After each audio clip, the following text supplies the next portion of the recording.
You should stop setting goals immediately. If you stop setting goals, you will have better results than setting goals. Well, that sounds counterproductive. For all your life, you've heard people say you should have goals. You should set important goals for yourself. It's not about the idea of not having ambitions, but don't set them as goals. Here's why. Think about the word goal. Imagine a soccer team. They practice every day for weeks preparing for a game. And all they do for hours in practice is practice scoring a goal. They practice scoring a goal. And they spend, let's say, 10 days in between games. And they spend 3 hours a day times 10 days. That's 30 hours. This entire team practices scoring a goal. They get to their game. They play their soccer game. And if you've watched soccer, you may see them score 0, 1, maybe 2 goals in that game. In fact, most of the players on the team don't score any goals. Some soccer games result in a 0-0 tie or 1-0 final score, which means all that effort went into scoring 1 goal. And all they did for the entire running time of that soccer match was try to score a goal, and they didn't score any. Now consider this. Today or yesterday, you went someplace to run an errand. Maybe you dropped off your kids at school. Maybe you went to the grocery store. Maybe you went to work. When you left your house to do that, you had a route to take. You had a destination in mind.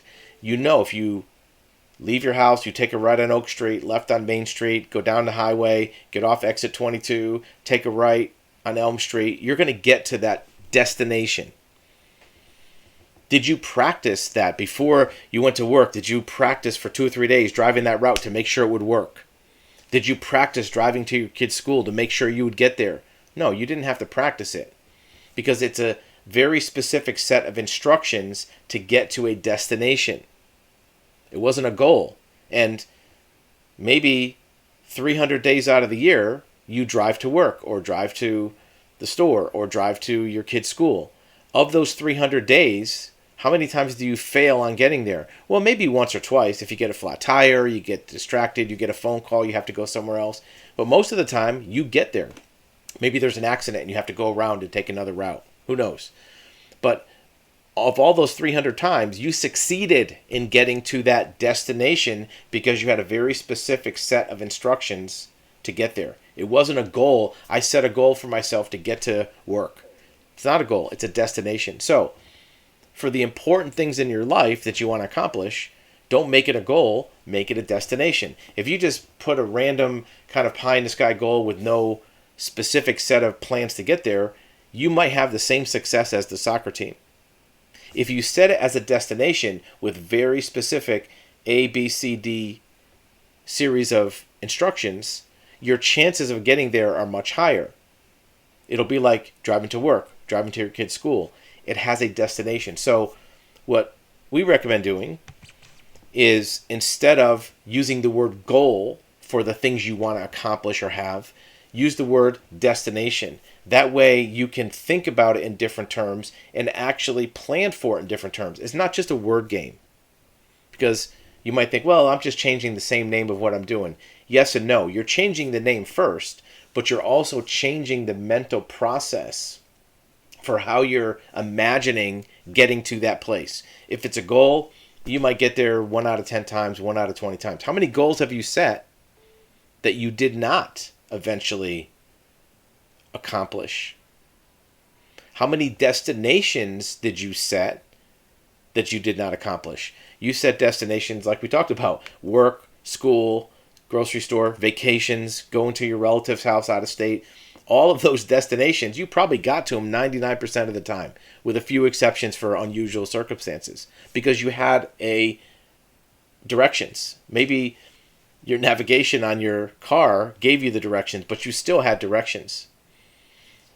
If a goal doesn't have very specific directions that almost guarantees you getting there, then it's really not realistic to expect you're going to make that happen. Sure, there are going to be difficult things about some of the goals or destinations you set. Some of them you may not get to, but at least if you have a plan of all the steps to get there, you now have a more confident belief of how it's going to happen. It's not just like flipping a coin or playing the lottery, like who knows what's going to happen.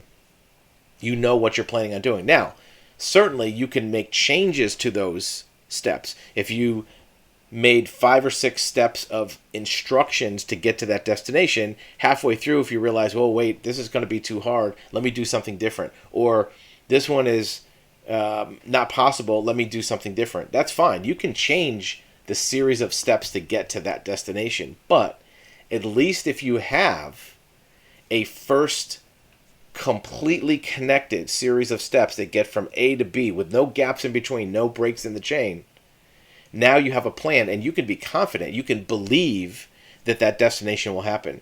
If you have a goal that you're not sure if it's going to happen, how committed are you going to be to taking action towards it?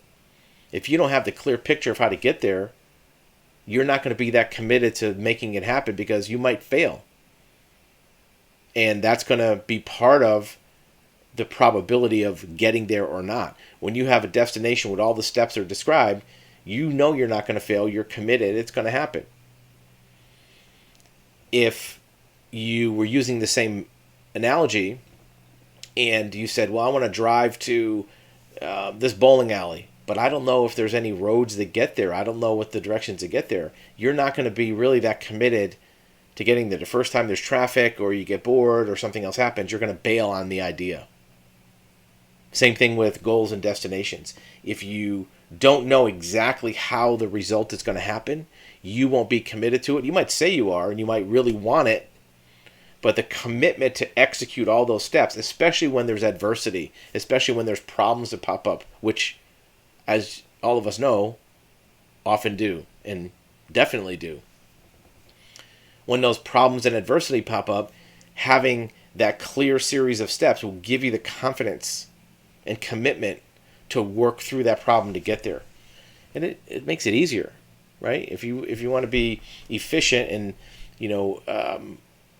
one of the things that we like to say is lazy people can actually get more done because they find the easiest way.